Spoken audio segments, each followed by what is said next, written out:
Iazakazaka izy nefa tsy ho sasatra, andeha izy nefa tsy ho reraka.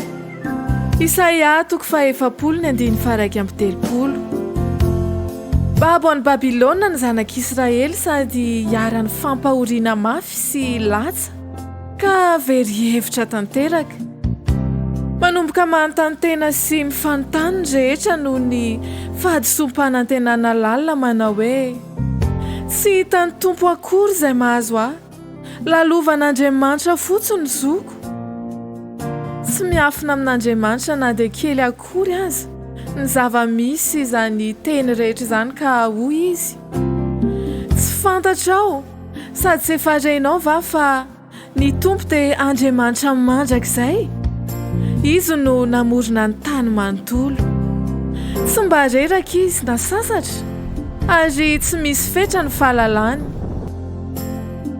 Tsy ny zanak'Israely ihany akory no manana io fomba fijery io, toa manome tsiny an'Andriamanitra fa izao sy anao ihany koa, indrindra rehefa tiany ho voavahaingana ny olana na zavatsarotra izay hatrehany. Fantatry ny tompo amin'ny antsipiriany tokoa ny manjoa antsika satria Andriamanitra tsy toa izy, saingy mampianatra antsika hanana faharetana sy fahatokiana ary fanantenana ny tompo. Koa izay rehetra miandry azy, manantena azy, matoky azy, miankina aminy, dia izarany toetrany sy ny heriny.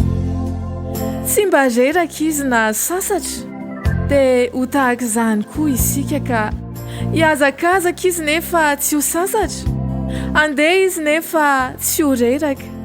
Izany hoe mitombo ny fahavitriana sy ny risim-po eo am-panatanterahana ny andraikitra iray na maromaro rehefa Andriamanitra sy ny fitiavany no hifantohana sy hifikirana.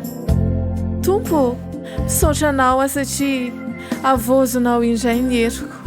Amen.